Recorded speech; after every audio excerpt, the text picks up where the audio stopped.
स्वरूपम् रूपं सागरयोर्पुरीं मातृङ्गश्रुमम् रथागण्डं गिरिवरमुहुरधिकामधुर्वशम् प्राप्तयशप्रसीदकृपया श्रीगुरुं तं मातर्वशी वाञ्छाकल्पतरुभ्यश्च कृपासिन्धुभ्यैव च पतितानां पावनेभ्यो वैष्णवेभ्यो नमो नमः। ध्येयं सदा परिभग्नभीष्टदुःखं तीर्थं शिववेङ्किरुतं शरणम् भ्रीकारितियहं प्रणतपालं भवाब्धिपूतं वन्दे महापुरुषते चरणरविन्दम्।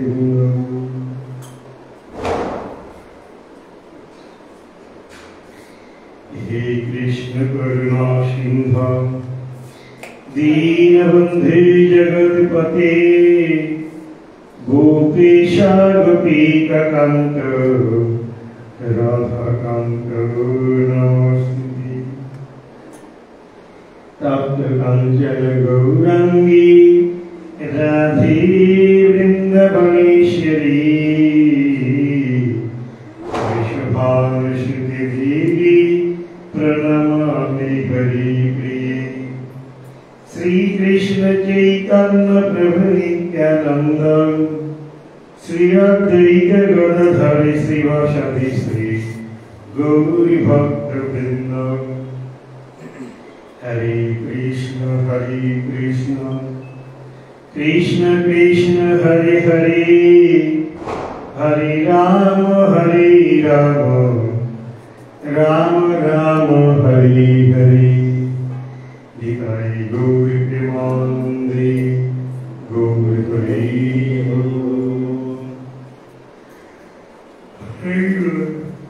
गुरु गौरांग गंधारिका गिरिधरी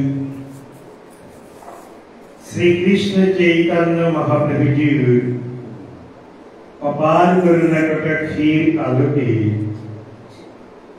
आज আমরা কিছু কথামৃত শ্রবণ এবং কীর্তন করব। শ্রীধাম মায়াপুর আর শ্রীধাম ব্রজপুর।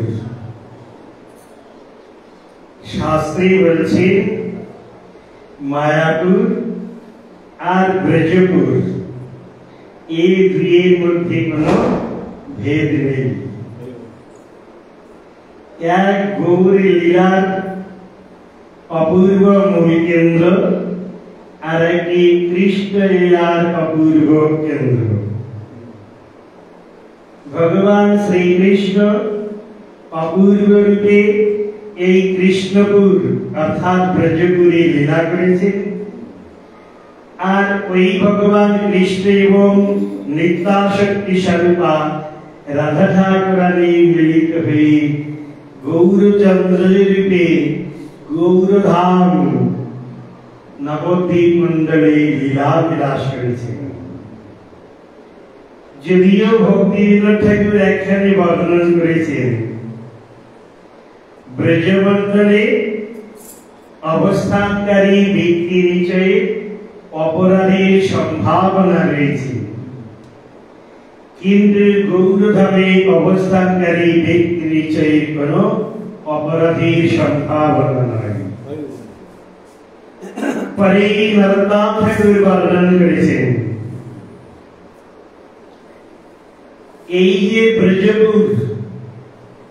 ব্রজপুরে পরমেশ্বর ভগবান শ্রীকৃষ্ণ অপূর্ব রূপে লীলা করেছেন, তার যে মাধুর্য তার থেকে শতগুণ বেশি মহিমান্বিত স্থান শ্রী নবদ্বীপ মন্ডল। যাই হোক, এই ব্রজমণ্ডলের মহিমা আবার বর্ণন করেছেন প্রবোধানন্দ সরস্বতী পাদ। সেখানে ব্রজমণ্ডলকে বিশেষভাবে হাইলাইট করেছেন। কেমন সেটি এর আগে বলেছি। অনারাধ্য রাধা পদাম্বুজ রেণু অনাশ্রিত বৃন্দা অপবিত পদাঙ্কম অসংঘর্ষ ভাব গম্ভীর চিত্যান উদ শ্যামসিন্ধু রসস্য অবগা। যিনি পরম প্রেমময়ী রসময়ী বরদাময়ী কৃপাময়ী শ্রীমতী রাধা ঠাকুরানীর যে বিচরণ ক্ষেত্র, এই শ্রীধাম বৃন্দাবন তাকে আশ্রয় করেন, যিনি বৃন্দাবন ধামের ধুলিকে সর্বাঙ্গে লেপন করেন, যিনি নিরন্তর হা রাধে হা রাধে হা রাধে এই অপূর্ব নামকে উচ্চারণ করেন, সেই ভক্ত যতই কৃষ্ণ গোবিন্দ জনার্দন যাদব মাধব ঋষিকেশ যতই নাম উচ্চারণ করুক না কেন, রাধা কৃপা ব্যতীতই কখনো ভগবান কৃষ্ণ কৃপা করবেন না। আবার এই প্রবোধানন্দ সরস্বতী পাদ নবদ্বীপ শতকম রূপী একটি গ্রন্থ। আজ সেখানে শ্রী চৈতন্য চন্দ্রামৃতম। যদিও এই প্রবোধানন্দ সরস্বতী পাদ কোনদিন গৌরমণ্ডলে পদার্পণ করেননি, গৌরহরির চিন্তন করতে করতে প্রবোধানন্দ সরস্বতী পাদ গৌরহরির কৃপাকে হৃদয়ে বরণ করত রচনাতে মনোনিবেশ করলেন। প্রবোধানন্দ সরস্বতী পাদ রচনা করলেন যথা যথা গৌর পদার বিন্দে বিন্দে তো কৃত পুণ্য রাশি তথা তথা উৎসর্গেতি অকস্মাৎ রাধা পদাঙ্গ সুধাঙ্গ রাশি। কোন ভক্ত যখন গৌরহরির চরণদ্বন্দ্বে নিজেকে সমর্পণ করেন, যতটা পরিমাণ হৃদয়ের আরতি প্রীতি ভক্তি ভালোবাসা গৌর চরণে অর্পণ করবেন, গৌরহরি ওই ভক্তের আরতিকে গ্রহণ করত ততটা পরিমাণে রাধা ঠাকুরানীর চরণদ্বন্দ্বে তাকে নিবেদন করাবেন। এক কথায় গৌরগত চিত্ত হয়ে ব্রজনব যুবদন্ত রাধা কৃষ্ণের সেবা করণীয়, তবেই প্রকৃতপক্ষে যুগল ভজন সার্থক হবে। গৌরমণ্ডলে অবস্থানকারী শ্রীকৃষ্ণ চৈতন্য মহাপ্রভুর এক নিজজন, যিনি আত্মপরিচয় প্রদান করেছেন ললিতা সখীর অযোগ্যা কিঙ্করী বিনোদ ধরিছি পায়। এই শ্রীল ভক্তিবিনোদ ঠাকুর নবদ্বীপ যে মন্ডল 9টি দ্বীপ, তার মধ্যে একটি গোধ্রম দ্বীপ, যেখানে গো গাভী আর ধ্রুব বৃক্ষ। এই গোধ্রম দ্বীপে শ্রীল ভক্তিবিনোদ ঠাকুর ভজন করতেন। দেখুন, ভক্তই ভক্তির দ্বারা ভগবানকে নাচান, ভক্তই ভক্তির দ্বারা ভগবানকে পরিভূত করেন, আবার ভক্তির মনোবাঞ্ছা পূর্ণার্থে ভগবান সব সময় তটস্থ হন, তৎপর হন, অভাব পূরণ করবে বলে ব্যতিব্যস্ত হয়ে যান। বলছেন কেমন না, শ্রী ভক্তিবিনোদ ঠাকুর তিনি এই গোত্রদ্বীপে একটি কুঞ্জ রচনা করেছিলেন, নাম সানন্দ সুখদ কুঞ্জ। এই সানন্দ সুখদ কুঞ্জের সম্মুখে একটি বটবৃক্ষ। এই বটবৃক্ষের তলদেশে বসে বসে নিরন্তর হরে কৃষ্ণ কৃষ্ণ কৃষ্ণ হরে হরে, হরে রাম রাম রাম হরে হরে, গৌরগত চিত্ত হয়ে নিরন্তর হরে কৃষ্ণ মহামন্ত্র কি কীর্তন করতেন। একদিন ভক্তিবিনোদ ঠাকুরের হৃদয়ে একটি ভাবের সঞ্চার ঘটেছে। তিনি দূরে দেখছেন প্রবাহমানা গঙ্গা, আর ভাবছেন আমি এই বটবৃক্ষের তলদেশে উপবেশন করেছি, পাশেই প্রবাহমানা, কি অপূর্ব নদীর জল যেন নীলাভ, এই মনে হচ্ছে যেন সাক্ষাৎ যমুনা। ভক্তিবিনোদ ঠাকুর ওই জলঙ্গি নদীকে যমুনা জ্ঞান করে ভাবে বিভোর হয়ে নামানন্দে বিভোর হয়েছেন, আর অবস্থান করছেন গোত্রমে, চিন্তন করছেন ব্রজের। যমুনার তটে রাধা কৃষ্ণকে স্মরণ করে রাধা কৃষ্ণের নাম উচ্চারণ করতে লেগেছেন। ভক্তিবিনোদ ঠাকুরের আরতি, প্রীতি, ভক্তি, ভালোবাসা যখন গৌর হরির চরণে নিবেদিত হয়েছে, তখন শ্রীকৃষ্ণ চৈতন্য মহাপ্রভু দুটি ভাগে বিভক্ত হয়েছে, একটি রাধা, একটি কৃষ্ণ।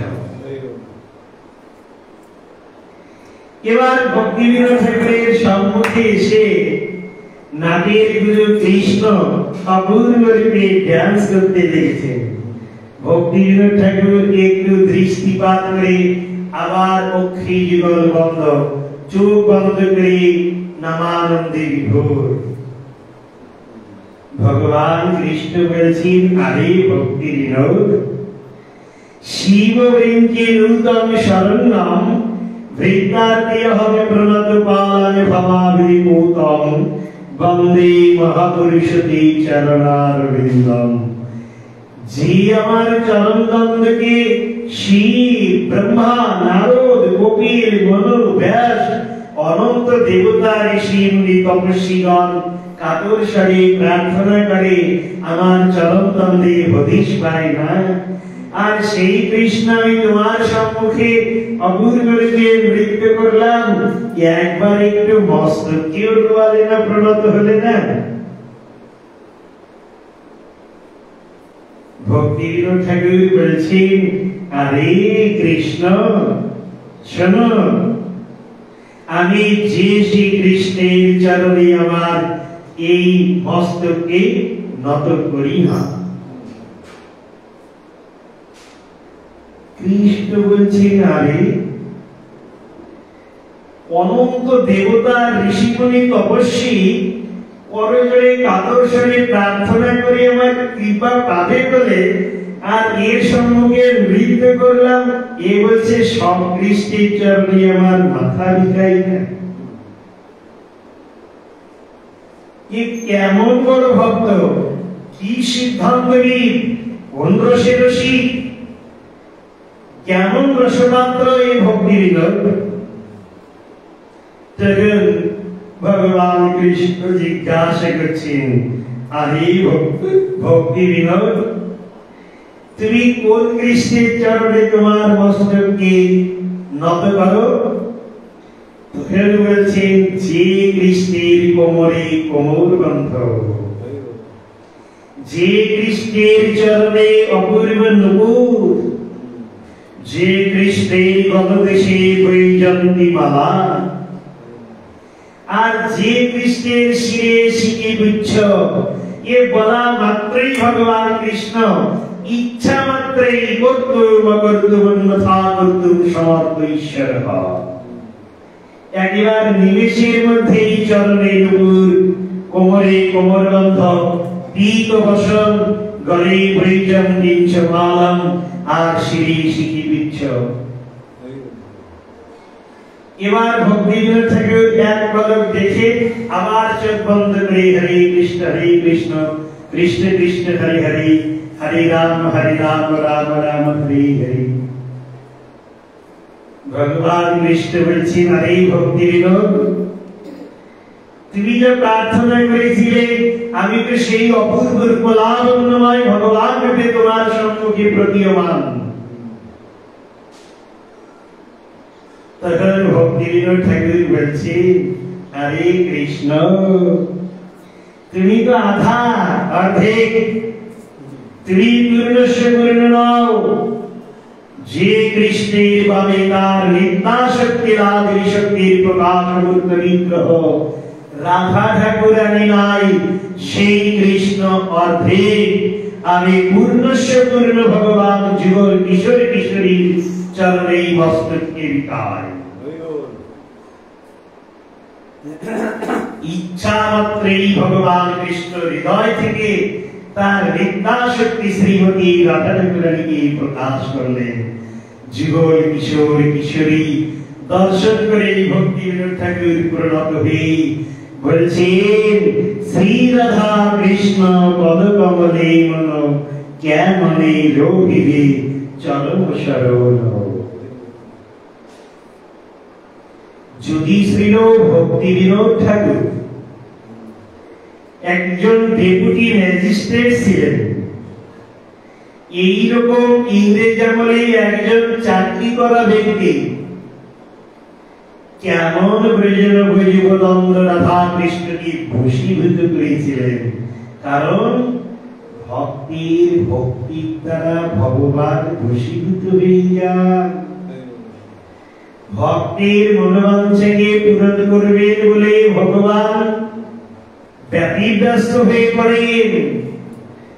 আবার ভক্তির যে দৌড়, সেইটাকে রক্ষা করবেন বলে পায়ে হেঁটে সাক্ষী দিতে যান। তিনি আবার ক্ষীরকে চুরি করে ক্ষীর চূড়া হরিনাম ধারণ করেন। তিনি আবার ভক্তের বিবাহকে সম্পাদন করেন, ঘটকালির কাজ করেন। আবার ভক্তির মনোবাঞ্ছা পূর্ণার্থে বিগ্রহ থেকে একেবারে জলজন্ত ভগবান হয়ে লাড্ডু গ্রহণ করেন। এই জন্যে ভক্তির দ্বারা ভগবান নিত্যকাল বশীভূত। দেখুন কি অপূর্ব বিষয়। ভগবান আনন্দ ঘন বিগ্রহ। আপনারা শুনেছেন, কিন্তু কথা প্রসঙ্গে এসে গেল। শ্রী মায়াপুর ধাম, যোগদীপ শ্রী মন্দির, যেখানে শ্রীকৃষ্ণ চৈতন্য মহাপ্রভু, নিত্যানন্দ প্রভু, অদ্বৈত গদাধর, শ্রীবাস, শ্রীরাম, শ্রীপতি, শ্রীনিধি, রাজেন্দ্র, শ্যামানন্দ, কৃষ্ণানন্দ, সুরজন আদি যত ভক্ত, সে নিত্যানন্দের গণ, মহাপ্রভুর গণ আর অদ্বৈতের গণ সকলেই সমবেত হয়েছে। মহাপ্রভু বলছে, নিত্যানন্দ অদ্বৈত প্রভু, দেখো কলিযুগের যে যুগধর্ম হরিনাম সংকীর্তন, আর এই হরিনাম সংকীর্তনের মধ্যেই তো প্রেম লুকিয়ে রয়েছে। কারণ হলো এর প্রেমধন হরিনাম সংকীর্তন। এখন এই হরিনাম সংকীর্তনকে এই নবদ্বীপ মন্ডলের দ্বারপ্রান্তে উপনীত হয়ে আমরা ডোর টু ডোর এই হরিনামকে প্রচার করব। মহাপ্রভুর সংকীর্তন পিতা হয়ে সম্মুখে রয়েছেন। ভক্তগণ জিজ্ঞাসা করছে, প্রভু আরে নবদ্বীপ তো নদী পার হয়ে যেতে হবে, তুমি এ কোন দিকে চললে? তখন মহাপ্রভু বলছেন, আমার একজন উত্তমা ভক্তি যাজনকারিণী বৃদ্ধা রয়েছে, নাম তার এই সুবর্ণ বিহারের পাশে হত দরিদ্রা, সে নিরন্তর আমাগত প্রাণাভে হাগর হাগর হাগর করতে লেগেছে। একবার তাকে দর্শন দানি আমাকে কৃতকৃপার্থ করতে হবে। সপার্ষদ শিরোধামু সহ অবতরী মহাপ্রভু ভক্তদেরকে নিয়ে ওই বৃদ্ধার গৃহে গিয়ে হাজির হয়েছে। চৈতন্য চরিতামৃতে সেইখানেই বর্ণন রয়েছেন, লক্ষ কোটি ভক্ত লইয়া যান মহাপ্রভু। চৈতন্য ভাগবতে বৃন্দাবন দাস ঠাকুর রচনা করেছে। এক দুইজন নয়, লক্ষ কোটি ভক্ত লইয়া যান মহাপ্রভু। এখন কেউ যদি জাগতিক বিচারকর্তার দ্বারা উন্নীত হয়, সে বলবে এখন এই লক্ষ কোটি লোক নাই, তা তখন আবার লক্ষ কোটি লোক কোথা থেকে ছিল? আর এখন এই মায়াপুরের রাস্তা 18 ফুট, তাহলে তখন কত বড় রাস্তা ছিল? এতে তর্কপন্থী ব্যক্তির উক্তি। মহাপ্রভু ইচ্ছা মাত্রেই সর্বকার্যের সমাধান করতে পারতেন। অতএব মহাপ্রভু ভক্তদেরকে নিয়ে হাজির হয়েছেন সুবর্ণ বিহারের পাশে এই হতদরিদ্রা বৃদ্ধার গৃহে। বৃদ্ধা দেখছে, আরে বাবা, আমি তো মহাপ্রভুকে প্রার্থনা করেছি, ভেবেছি বোধহয় মহাপ্রভু 2-4 জন সেবক নিয়ে আসবেন। এত ভক্ত, আমার বাড়িতে জায়গা দেব কোথায়? কিন্তু মহাপ্রভু ইচ্ছা মাত্রে বিশাল ব্যবস্থা করেছেন। আর ভক্তগণ গিয়ে হাজির হয়ে উদ্দণ্ড হরিনাম সংকীর্তন করতে লেগেছে। মনে হচ্ছে যেন অনন্ত বিশ্ব ব্রহ্মাণ্ড সেই বৃদ্ধার গৃহে হাজির হয়েছে। এখন বৃদ্ধা দেখছেন মহাপ্রভু এসেছেন, কিছু তো দিতে হবে।